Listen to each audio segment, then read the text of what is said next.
Welcome back to Sixes and Sevens, the footy nerd. We've got our special guest, Kieran Foran, the guy that you put T in tough.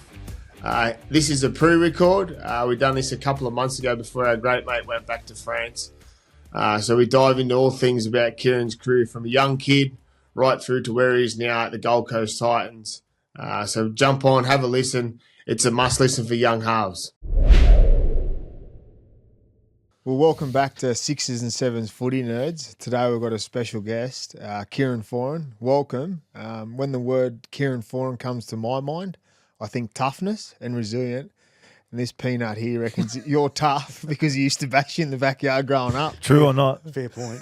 There were backyard blues. Couple of knuckles, you reckon? Backyard blues constantly end in tears. Feeling the piss One too. going home, kicking stones. I'm never talking to you again. It was constant. How good. Mate, they were brutal, but them front yard footy games. Oh, mate. Good Throw times, eh? Snork in. Mate, 100%. He was the You clicker. could spit the dummy snore. You spit the dummy. Remember, it'd often be you and Saxon Phipps versus Dicko. We'd call the other kids from the neighbourhood over, and mate, we used to fly in like it was not your. It's not your classic 2-on-2 front yard footy game where you're sidestepping and trying to get around blokes. It was just earn your stripes by carrying the footy hard. Talking about front yard footy, I remember the first time I met you when I was signed at the Roosters. I come out to your house and Snork was obviously pretty vocal about it, and you were at the back practicing passing. You had the ball in your hand. Is that something you always had done? Yeah, it's funny you say that, Toddy. I was talking to someone yesterday about it, a young bloke actually, and I was saying I just remember coming home from school, and you know we used to do it together, but I remember just grabbing a ball for hours and just passing, like drawing a target on the brick wall at home and just throwing the footy into it for hours on end, just to try and perfect my craft with my passing. But it was constant stuff like that, putting out ladders on the grass, working on my stepping. I think that's what you had out the front. You had ladders. ladders. You did. Yeah, you had ladders. Yeah. I remember getting bought ladders for Christmas one year, and then I'd just be constantly doing ladders on the grass. It's a big part of it doing it on your own, eh? Yeah. For it to be a half anyway. Yeah, I think it's a huge part of it. I think that that's what separate the players that get there and the players that don't. I reckon So is true. the hours that you do away from training and when you're with the team. Yeah. And I've always prided myself on that. Like I've always trained alone. Yeah. Through the off season, gone for runs, gone to the park. I've done that right through my career. Yeah. Even to this day now, I'm still doing it. Yeah. So just a little one, obviously, grew up together. We spoke about that plenty of times. But take us back to the early days. You obviously grew up in New Zealand. For those people that don't know, you moved over to Sydney in about 10 or 11? No, I was younger than that. I would have been 7 or 8. 7 or 8. Yeah. So, but obviously, growing up in New Zealand, All Blacks were a big influence. I remember growing up, you obviously always loved the Union, All Blacks, Carlos Spencer, these type of players. Who are your biggest influences going through the junior years in New Zealand? Obviously, growing up with your big brother Snork, Liam Foran, who played a fair bit of first grade himself, really good player in his own right. Yeah. Who were your biggest influences growing up, and take us back to those days? Yeah, well, I think as young as I can remember, like even when I was 4 or 5 years old, growing up in New Zealand in our household, like Dad was an avid All Black fan, like mad about the rugby and about the All Blacks. So I remember just being placed in front of the telly, like watching the All Blacks play, the Wallabies or the Springboks, and it was almost like the highlight of the weekend. Was sitting around as a family and watching the All Blacks play, and I think even from that young age, I just became fixated on all these great All Black players, as you mentioned. Carlos Spencer, it was Jeff Wilson, Christian Cullen, Sean Fitzpatrick, Zinzan Brook. These guys that were New Zealand heroes, at that time. And I just remember Dad saying to me and my brother, these are great rugby players, and this is what you want to aspire to be like. And so they were my early memories. And then obviously as I got a little bit older, I started watching more rugby and league, and then I idolised guys like Stacey Jones, Ruben Wiki, the Paul brothers, Henry and Robbie Paul. These guys, these great New Zealand players were my idols, and yeah, I knew from a young age I just wanted to be like them. What set it apart from the rugby union to rugby league? Because obviously very different. You spoke about some of the all-stars in the rugby union and then the league side. Like the Paul brothers aren't spoken about much to us Aussies here, but I watched the Paul brothers because Matty Ellett was my first coach at the Raiders. Yep.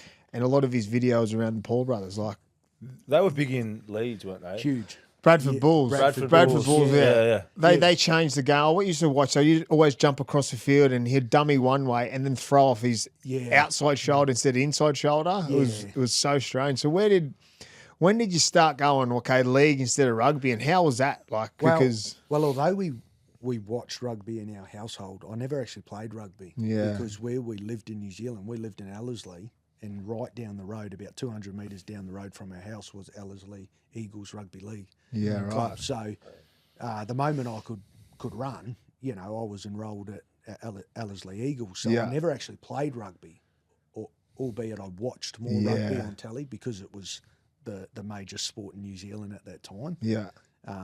But league was always the choice of sport that I played, and then it just became a natural transition once we moved to Australia. Yeah. Obviously coming to Sydney, moving to St Ives, and then going to school and meeting Piercy, we quickly clicked, and then it was all league really from there. Yeah. I never really weighed up, do I want to play rugby over league? I wanted to be an NRL player. Obviously, your toughness, those early days. I want to take you back to obviously training, dedication, and that type of stuff. But I remember there's a good story when you were young, when we were going through school. For those listening, and we're doing squats at the gym, and you dropped the weight on your hand, and there was talk at that time when you were in the hospital that you might have not been able to use your hand ever again. Yeah. The reason I brought that up was obviously because you've gone through so much resilience, not only through your career but in those early days, and you always had this amazing ability to come back from things. It's in your character. Toddy just touched on before around you training on your own, and you drove me as a young kid, and we were all so competitive together. That was a big reason for success. Did you pick that up from your dad? I know your dad's a high achiever himself, or did you pick it up from where? Where's that killer instinct come from? Yeah, mate. I reckon it's the way I was raised. Yeah, I think when you're raised in that sort of environment, and Dad basically has built his life on hard work and dedication and persistence. And as young as I can remember, the one-liners that were getting thrown around at home were like, if you want something, you got to work extremely hard at it, or you don't get anywhere just being half-assed, and you got to be tough and resilient, and all these sorts of words that used to get thrown around in our house. And I think I just learned how to grit my teeth from a very young age. And that story you touched on, Ju, that was probably my first real test of my character at 14 or 15, I think I was, when I did, break my fingers and in the gym, and have to get surgery, and then I was told, maybe I won't get full use of my fingers again to play rugby league and things like that, and having that sort of dream shattered in that instance. And then you got to decide, well, how much do you want something still? And there's photos of me training like 6 weeks after the surgery in the backyard, as we touched on with the ladders. It was crazy. And the footy, so it's obviously something that I've learned at a very young age, that you just bounce back up and you go again, and you just keep going, and you work hard on whatever you're going to do. And there's been plenty of instances through my teenage years where I saw the results of hard work, and that's, I think, what makes me the person and the player I am today, is that you see the results and you realise, well, if I do the work, I get what rewarded. I'm chasing. You came through you obviously turned into a great half, and you've had this long career. But in the early days, you played a lot of lock and centre. As you go through that early days in that journey, what was that like?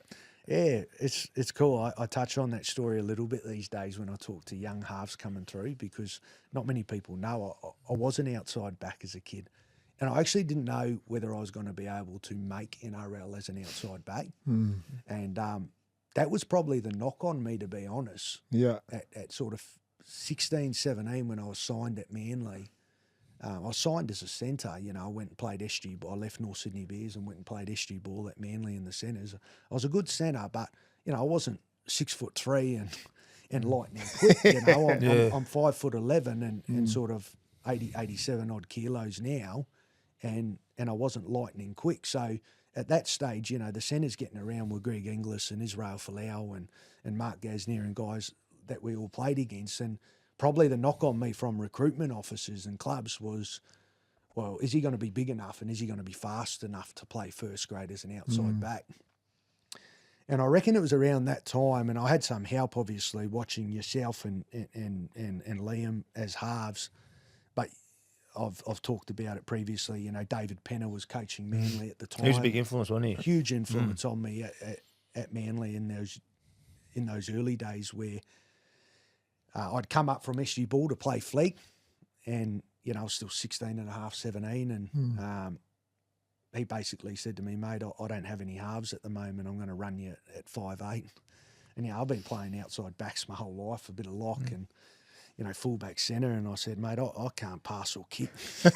That's crazy to think, though, isn't it? Yeah. I've been kicking balls. Like, it's funny, when we used to go to the park as kids, him and Liam would be practising their kicking and passing. I'd be behind the sticks kicking the balls back to them. Yeah. That was where my skill level went. Like, I just had to kick the balls back for them so they could practice all their halves work.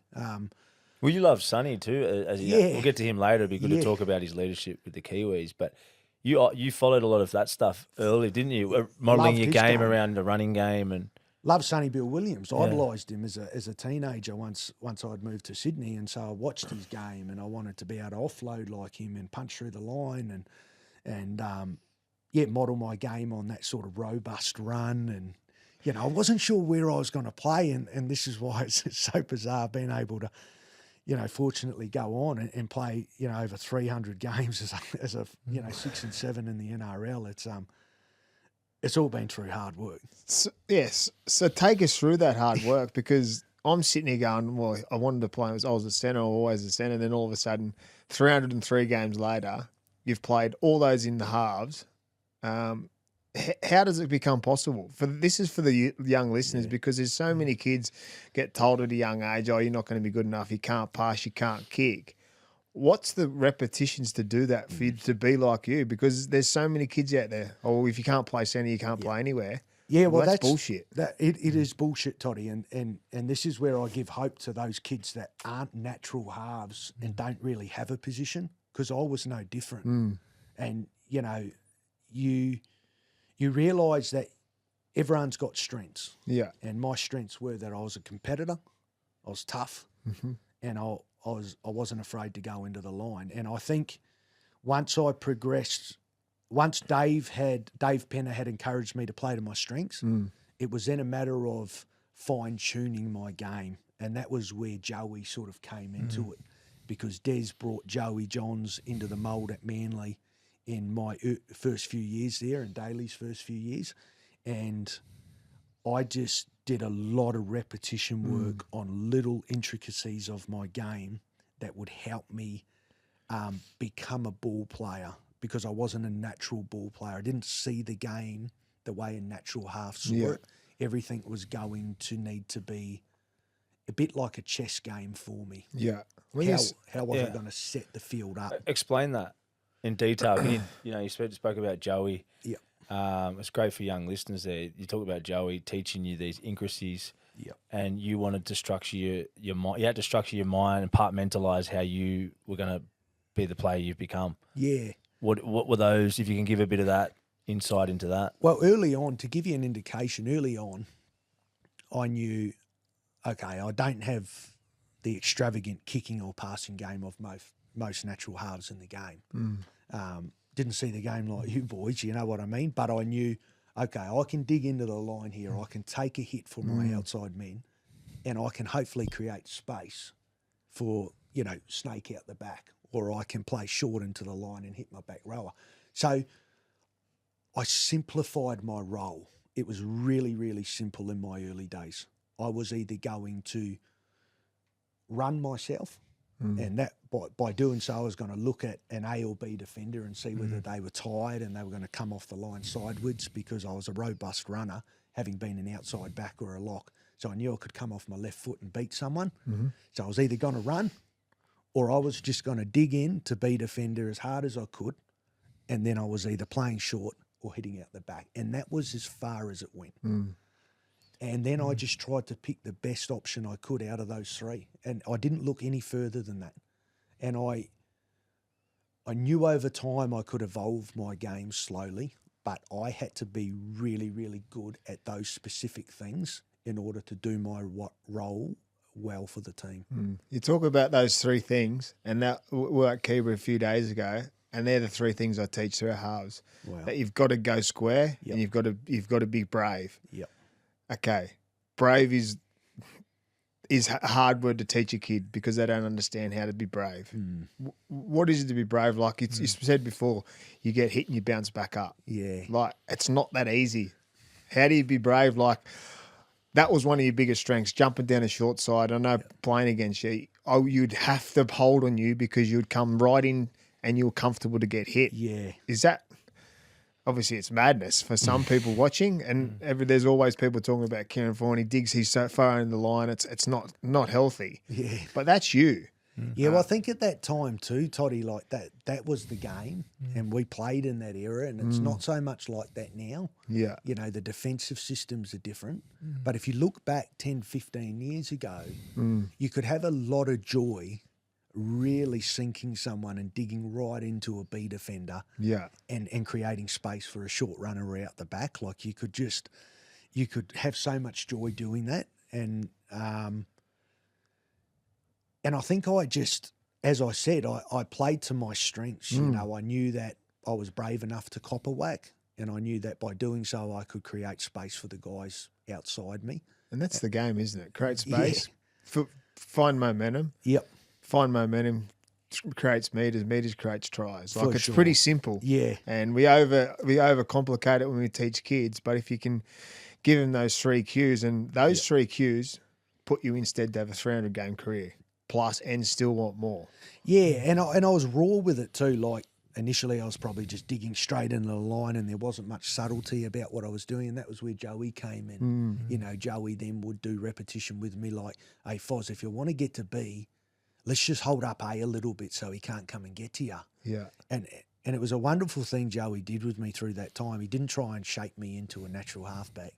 He just tried to give me a few little things that would enhance my strengths as a running 5'8". And it was as simple as, let's just keep a runner on your inside. If we're going to play out, let's show in. You know, we've all been look in to play out, look out to play in. And he talks about it all the times, the opposites of rugby league and what you're trying to do in terms of fooling the defence. And there were just things that I added into my game over time. And then they became habitual, and I just naturally did them. You talk about, obviously, your first premiership, 2011 at Manly. We'll go into detail about the feeling, but your combination with Cherry Evans, which became one of the great combinations in the game and through Manly history. You spoke about 7 and 6, and you've had the ability to play both. The combination with Cherry, what you learn out of that about halves combinations that are successful, and how that dynamics worked. Yeah, well, I think the biggest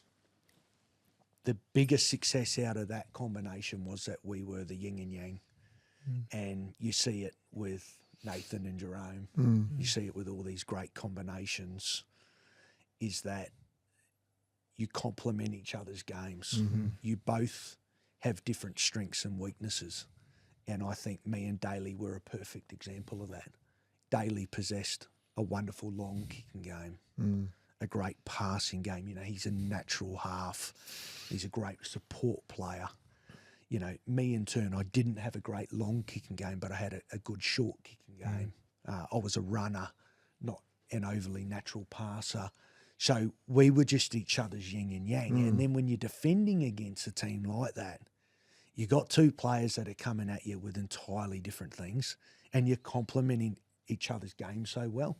So where I would attack a short side and I could go there time and time again, Daly's was so good at playing lateral as well and playing bigger sides and things like that. So I just think that we obviously came through together playing juniors under Dave Penner at Manly there, so our combination was already entrenched, and we both had a really good understanding of one another's games. And by the time we'd come into NRL, our games were just complementing each other like super well. What's his greatest strength? Obviously, watching him, you spoke about Cherry's instincts, his ability to play eyes up. But what's, we always love asking the secret of these great players. What's his secret, having the front row seat to his game? Is it his courage? Is it his ability to take risks? Is it his leadership? What's his greatest strength? Oh, you've named a few real key attributes there. If I had to pinpoint a couple, one would be his instincts. Like, I think his ability to adapt on the run is better than anyone I've seen, in the sense that he can have a plan in his head, and when he catches that ball, if that plan changes, he can adapt, and he can, like, ice it. Like, he's just got that incredible ability to just change what he's doing in the instant and just make it work. And he's also an incredible leader and a phenomenal support player and like a super fit guy. But I think what stands out to me, even watching him today, is just his ability to obviously play in and out of structure so well. He can go into a game with a game plan, and the team would be very aware of what the game plan is. But as we know, that the doors get shut and that plan gets shut down, him more than anyone can then play outside of that plan. And I think that just makes him the player that he is. You say plans and structure, and obviously where Cherry's now relishing with the change of the game. Where do you see it, and how's it been for your transition? Obviously, you went from Manly to different clubs. How does it change for you? Like, obviously, you say you're yin and yang with Cherry. When you go to next new combinations, how do you create the yin and yang? Because obviously, you work so well together. You're not always going to have a Cherry. No. But what's the key thing to say or to try and create a yin and yang with your halves? Like me and Piercy had it because we're both weirdos. And probably got the yin and yang off the field. We started. Well, I mean, you guys you guys were a phenomenal combination, and as you said, great mates off the field, and then complementing each other's games on the field. Like, both incredibly skillful, but complemented one another's games. I think what I've seen over the course of my career is that the best combinations that you have in league teams is that, like, you don't have two halves that are exactly the same. I think it's really difficult to get success that way. I mean, you can, but you become more predictable as a team.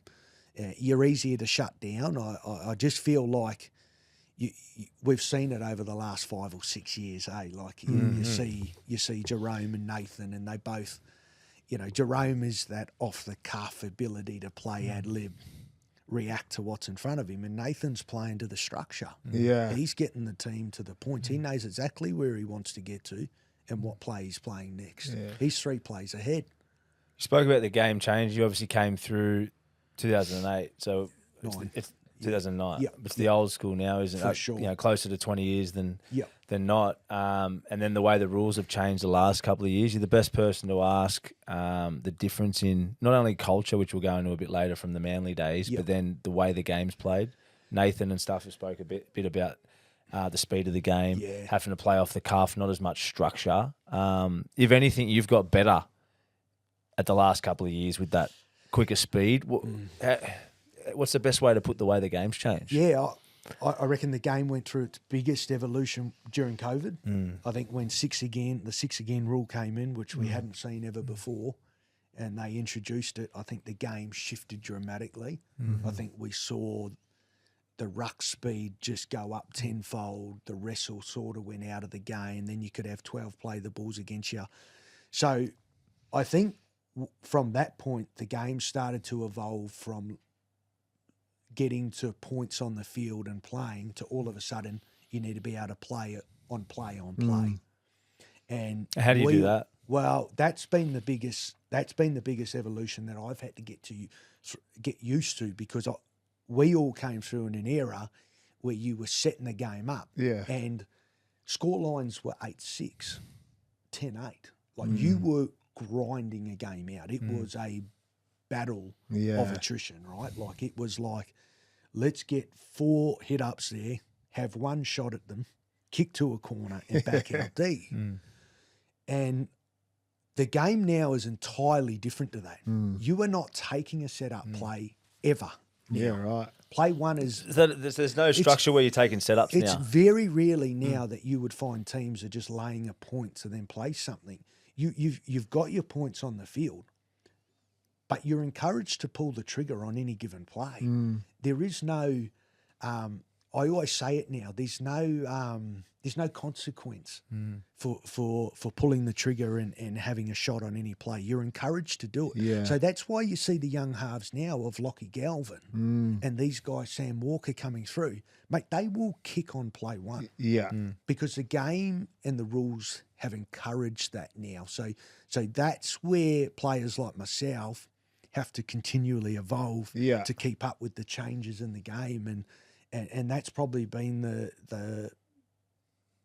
the most testing period, in the last few years, because the game really has transformed in that sense. You spoke about having to be encouraged to take more risks. Yes. You reckon that fear, you talk about junior coaching, they speak a lot about players scared to make mistakes. It's all about that long game we speak about a lot, kicking the ball into corners.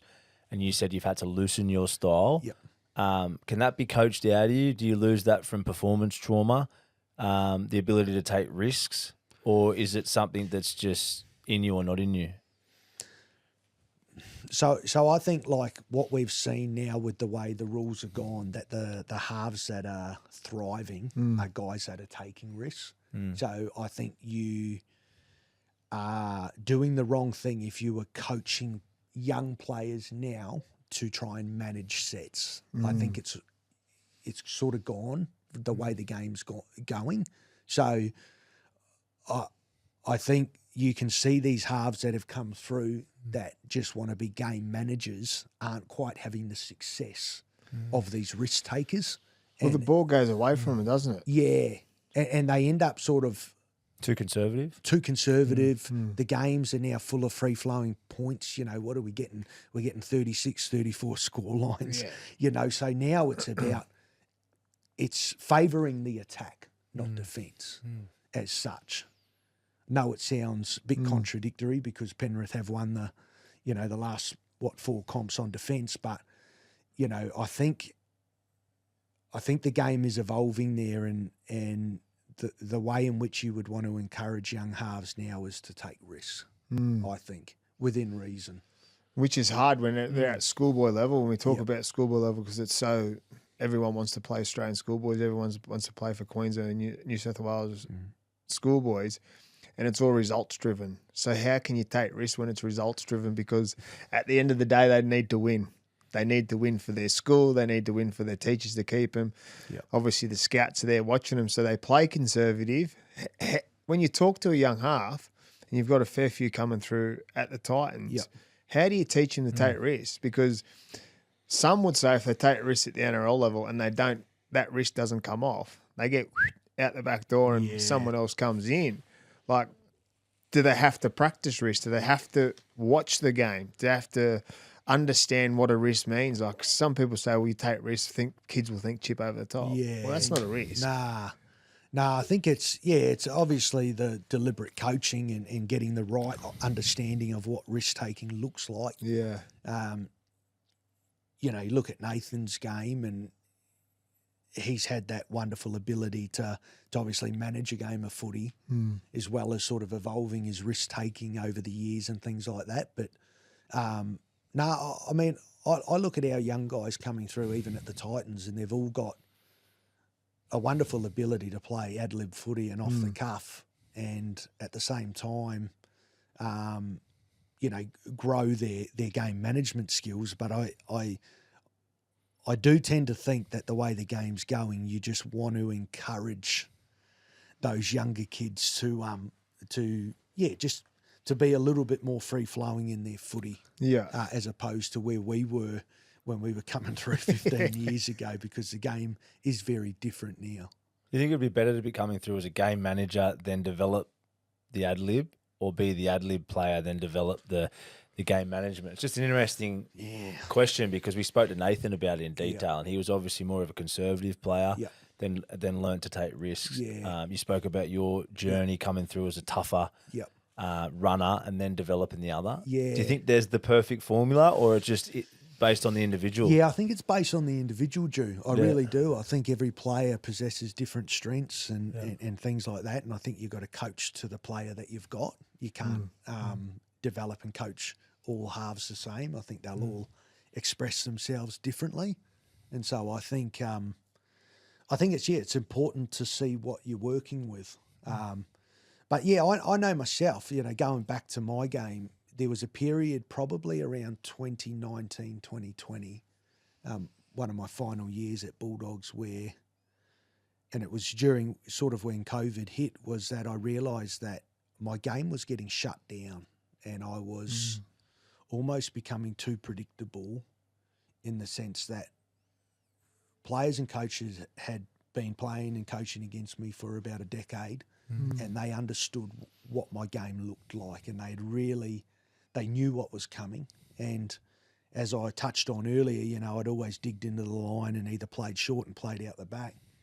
And I just felt like all three options were shut down each time I went into the line. And I had to go through a really critical evolvement piece during that period, where I started to say, well, they're shutting down those three options of me. I'm getting hunted really hard from the inside, so I can't get into the B defender. I can't dig in the way that I normally am, because I'm just getting pressure from the inside now. They're sitting on my short runner. They're sitting out the back. So where's the space? Someone's got to be open. And I remember doing video on video on video and seeing my winger was just open. Now, if you go back and you watch my game from 2020 to now, I introduced, I implemented in my game the over-the-top pass. And that was a massive breakthrough for me, because for years I'd always known that going into the line, I was very comfortable in one of those three options. It was either taking the line on with my running game, deceptively playing short, or playing out the back to create space. And all of a sudden I could see the space out there, but didn't know how to get the ball there. And so I unpacked it mentally. I did a lot of work actually with my mother-in-law, who I've spoken to you about, Ju, a bit around that block that I had. And anyhow, I did a breakthrough there, and it just added a new string to my bow. Wow. So I talk to these young kids now about just evolving. You've got to evolve. And if you feel like you're getting shut down, you've got to add something else in.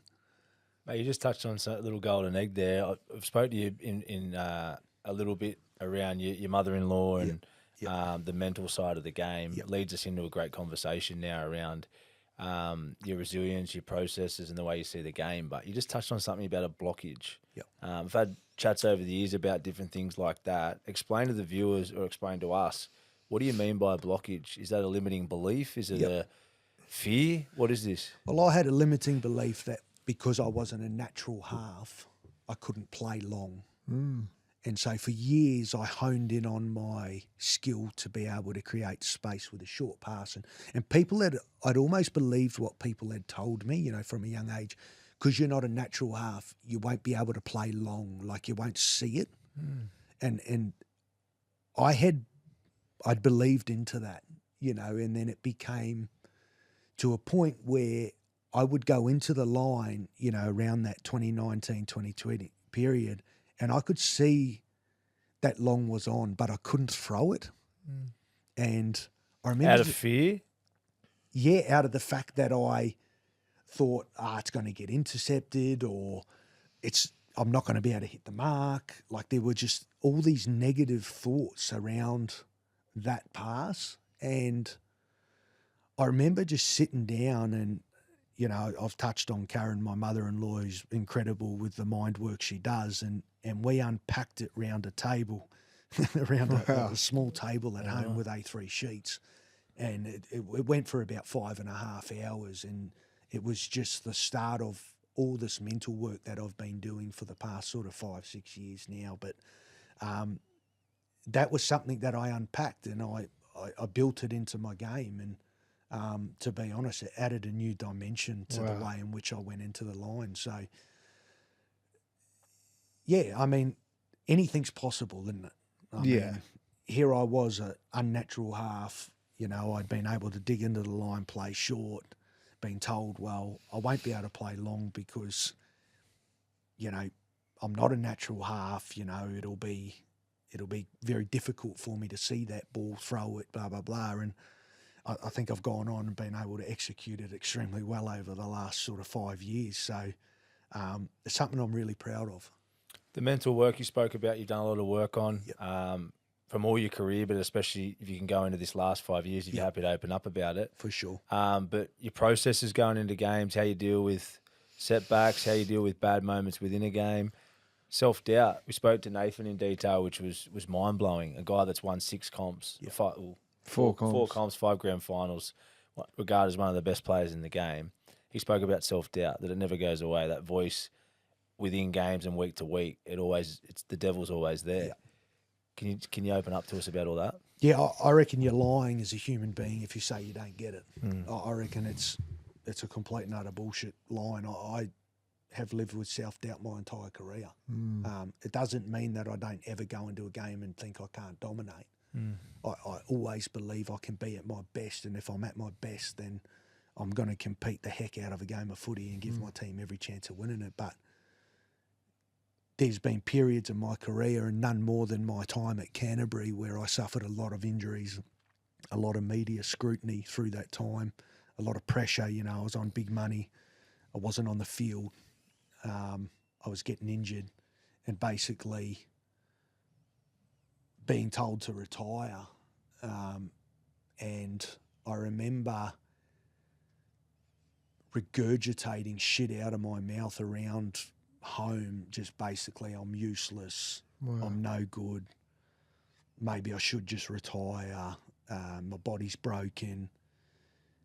And I was just living into it. And for me, I had to unpack that all.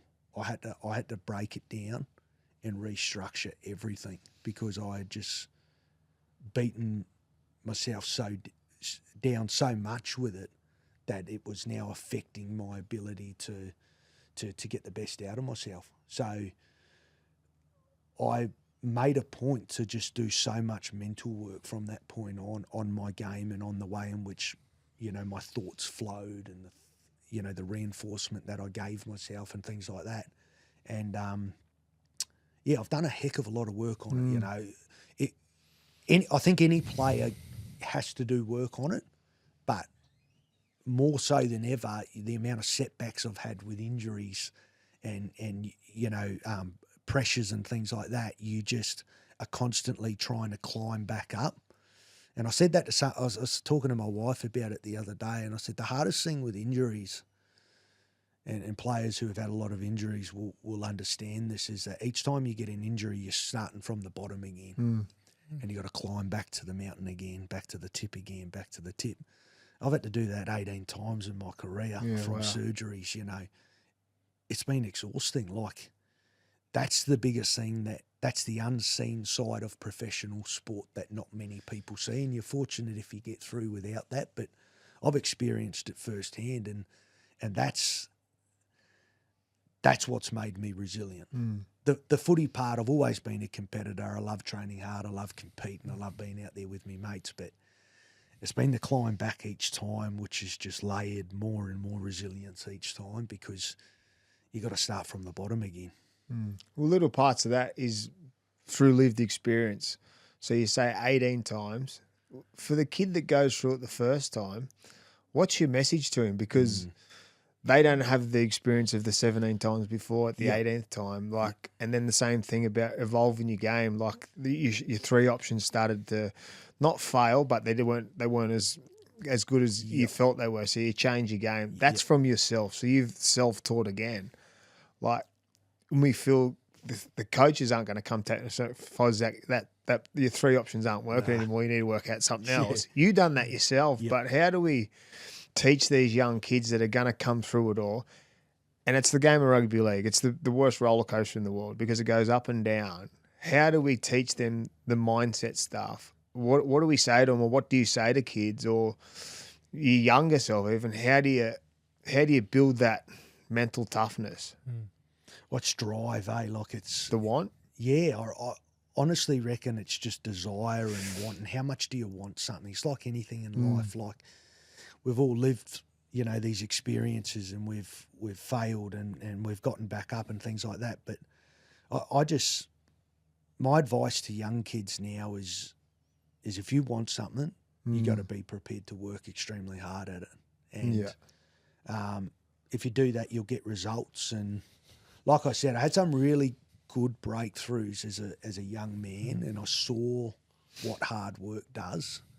And I'll touch on a little story, and I talk about it with people now. That obviously, when I did the hands, but I was leading into Australian schoolboys trials, and I would have been 17, and what the knock on me was I wasn't fast enough to make the Australian schoolboy team, right? I wanted to make it a year young, Jew. You'd remember. Right. I was in year 11, and I said, I want to make Australian schoolboys at 17, not 18. This was just sort of the kid I was.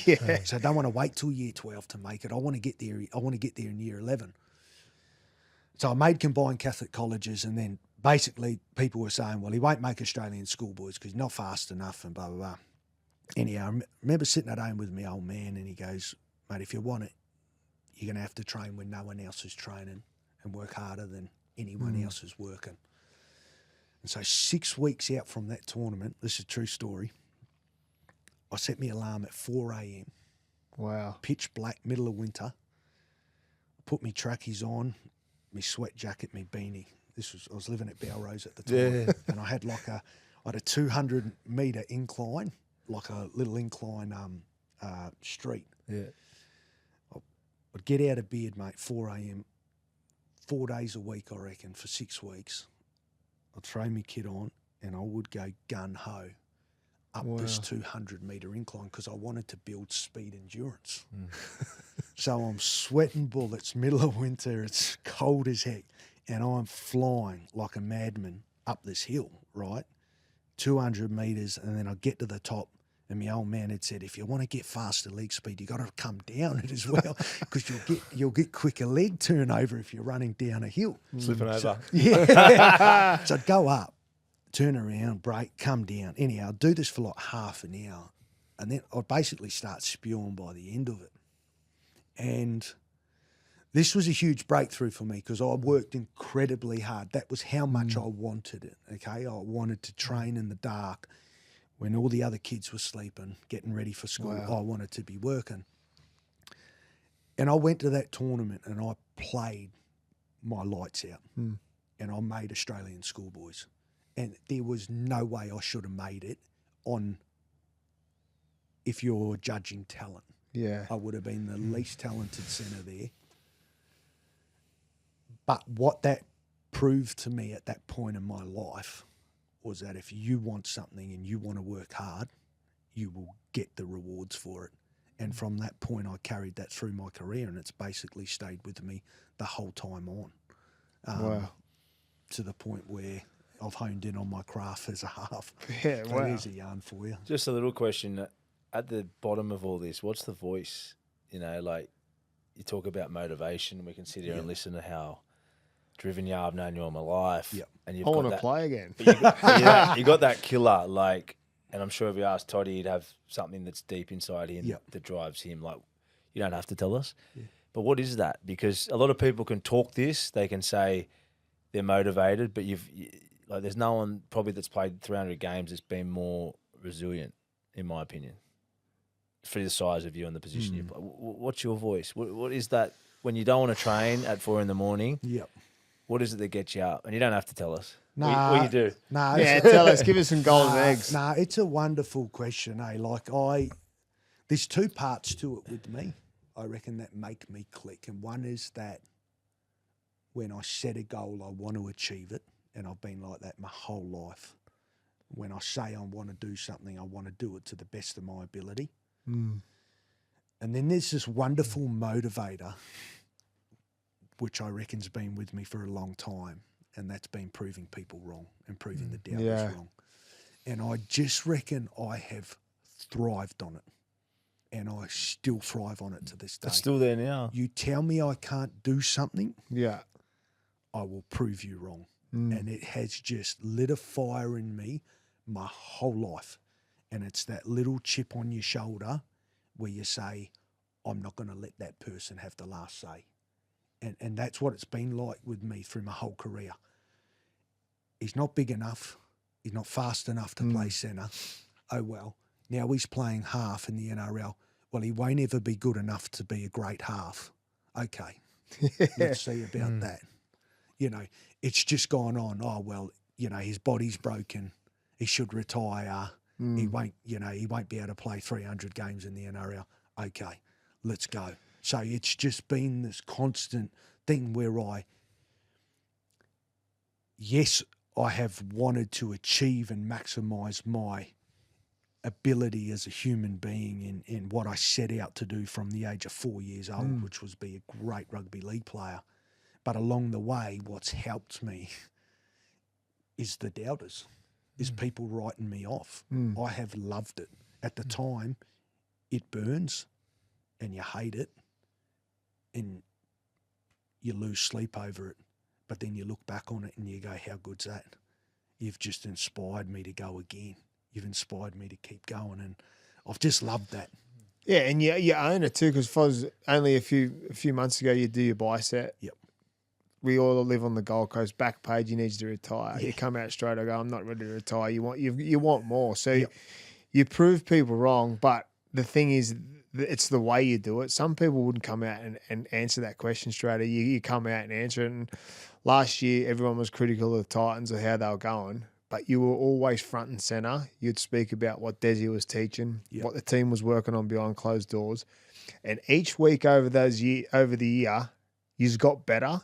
But it was everything you were saying. So it's like whatever you believe, you achieve. And obviously, we've been sitting here for 45 minutes and I get a sense of someone that's obviously a powerful leader.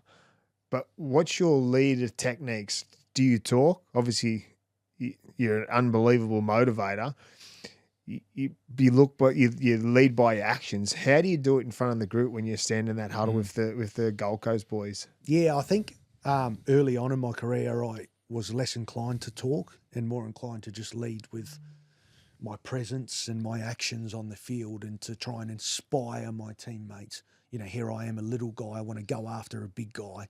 You know, I want to inspire my forwards to go after the game or, you know, inspire my teammates to get on the back of me. You know, I'm just competing. And so I think that was how I led for a number of years. And as I've gotten older now, matured, and I'm more comfortable within myself and I know who I am and I'm more authentic as a person, I think I do tend to speak a lot more now and I do tend to try and motivate with, you know, my lived experiences and how I can pass on those messages to the guys around me, whilst also leading still with how hard I want to train and apply myself and keep bouncing back up and sort of be an inspiration there. So, I think my leadership's evolved as my game has, and I'm really proud of the leader that I sit here now today and present, you know, because, you know, you can lead in many ways and sometimes you do have to do it through your words. You get the sense that the guys need to pick up in terms of motivation and inspiration, and that might come from sharing something with them or talking to them about what we're going to go out and do and such. But in other times it might just be them watching you, the way that you apply yourself and dedicate yourself to your craft, you know, at 34 and a half, and you still want to go after a premiership in your dreams. So, yeah, I'm just constantly trying to be authentic to who I am. And I know that if I do that, often, you know, guys will follow. When you've got a team first mentality, which it seems like you're doing, you're a true leader. What's your own non-negotiables? Yeah, well, application, like, how you apply yourself every single day, not looking for shortcuts and not looking for an easy way out. Like, you don't get anywhere taking the easy route. Like, you're just not going to get anywhere doing that. So, there's things that I just never ever, I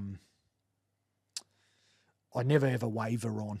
Yeah. And that is, what time I turn up to training, how I apply myself to my work that day, exerting myself, getting the most out of myself during that day. Yeah.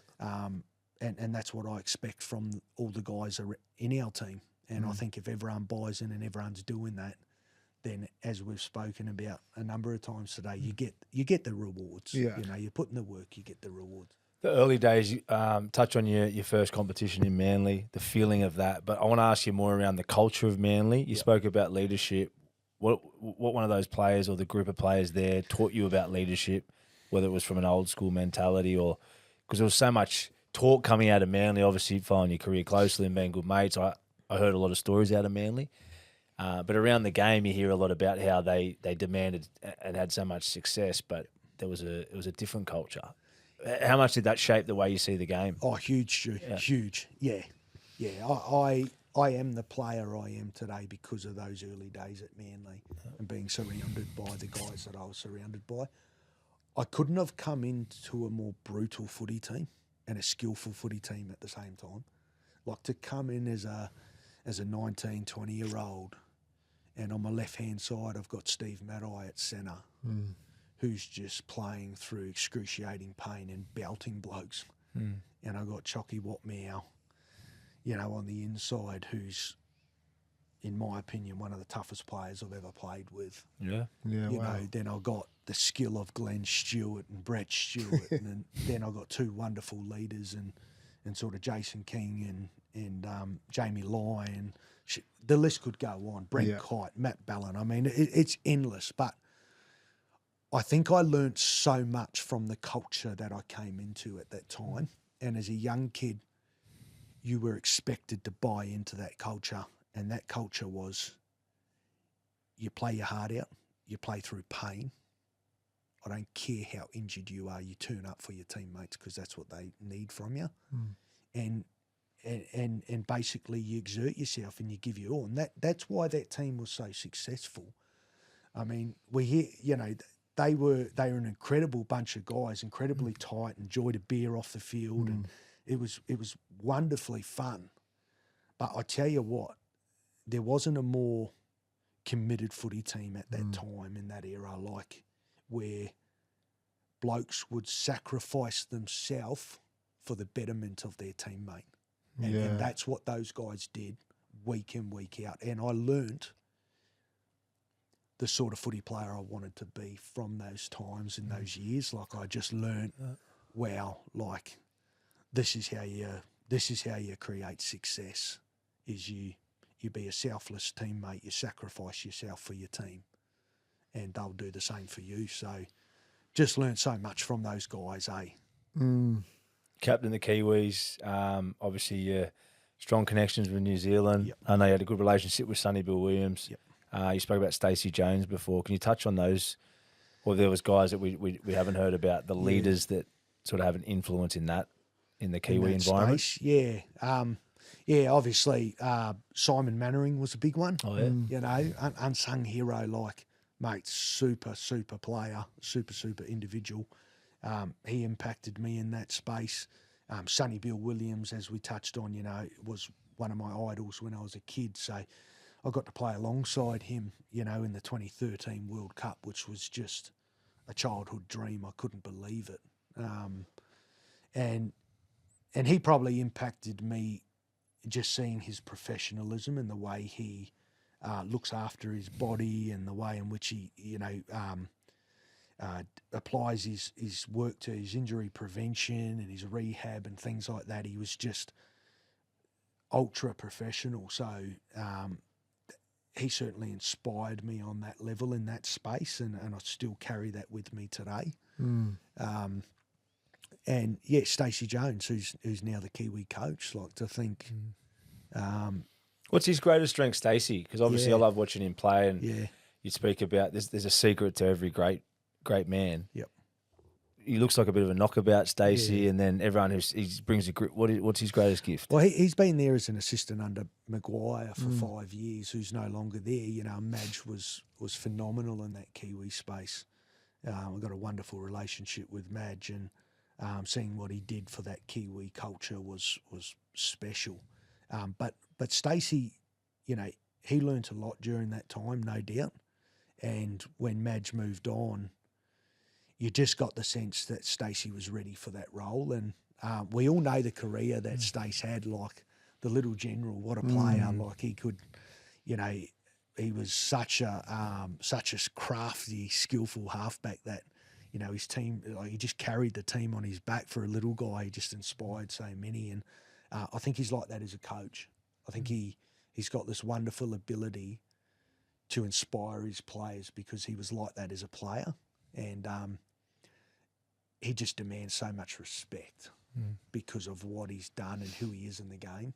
You know, he's New Zealand royalty, and a lot of these guys that have been coached by him certainly know his past and his career, and he believes in his players.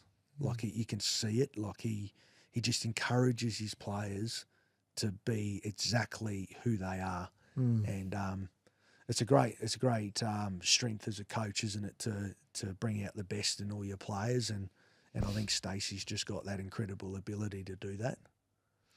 We talk about, obviously, your whole career, and I'm going to say this is part one because I feel I'm going to have to get you back in here and How good's do a this? part two because obviously you got dad duties and you got to get off. Yep.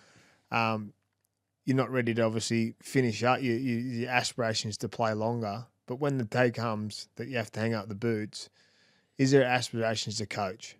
Like the knowledge that you'd have, obviously, on individuals as halves. We speak about the shortage of halves, but from what you've been through as a player, through life, just as a coach, put your coach's hat on for a couple of minutes before we get our final two questions out. Where do you see the game, and do you want to coach? Well, I love rugby league. I love rugby league, Toddy and Jew. Like I'm an out-and-out footy head, and I could sit on the couch and watch every game all weekend. I'm still doing it now in my 17th season. I love it as much as I did in my first. So to think that I would just retire and sail off into the sunset and never stay connected or be involved in rugby league, I think's madness. I now know I've got a duty to want to pass on my experiences and knowledge to the next generation. I think that's only right. So 100%, you know, I've got aspirations to coach in some capacity for sure. Yeah. I'm not in a rush. I want to do it the right way. But I certainly love the game of rugby league, and I would love to have an impact on the next crop of players coming through. I feel like it's important that all us guys that have you know, been around the game for a long time, that we're not lost to it, and that we do, you know, help this next generation have illustrious and long careers. You know, that's important. It's really important. That's what makes our game so great, and we've almost got a duty of care now to do that. Yeah. Well, this is called Sixes and Sevens. I know he's your great mate. I'm happy to call it Sixes and Sevens and Kieran Foran. How good was that? Mate, it's been so good. And we always finish with two questions. Yep. Advice to a young Kieran Foran or a young kid? Oh, I've said it a few times today. You know what?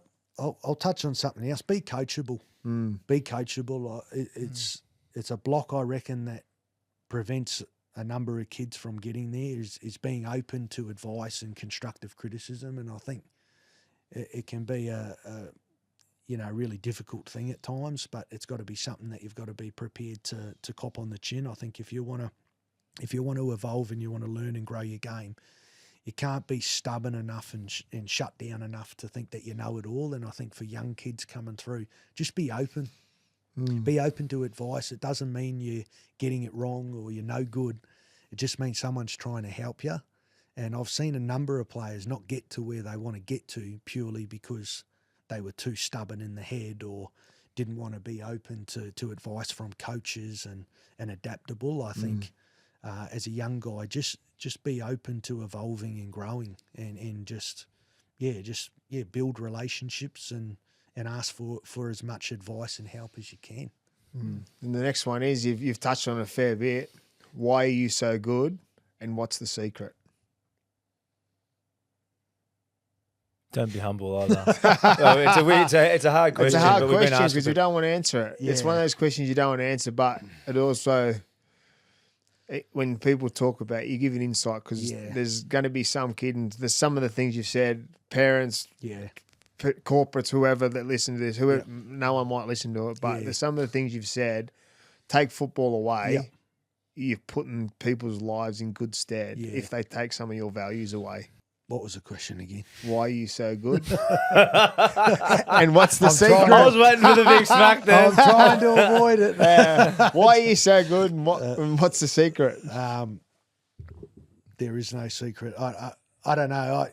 Look, at the end of the day, I think the fact I don't think I'm so good has been a wonderful part to my career, and that's been that I've never ever felt I'm the finished product. Yeah. And that stays with me even now as I sit here 17 years in and 303 games into my career. I still think there's more. I still think there's more levels to my game. I don't think I've reached the top yet. I think I can evolve more. I think I can grow my game more. I think I can work harder. I think I've got more in me, and I think that's just who I am, and that's how I've always lived my life. And I think if you're constantly looking for more ways to improve and get better, you're just going to give yourself every chance of maximising your potential. Well said. Very well said. And What a winner. Like I just said before, there's plenty more. You've got plenty more left. We've got plenty more to talk about. So I'm going to say this is part one. Yep. There could be part 2, part 3, part 4, but we'll get you back on. Sounds good. But I've loved we it. appreciate your time. Obviously, you've got to run off, and it's been a pleasure for someone that played against you, but also admires you and a mate. Thanks for coming on and sharing the insights of a rugby league player, not what goes on away from rugby league. No, thanks for having me, boys. I thoroughly enjoyed that. That was cool. Cheers, boys. Cheers.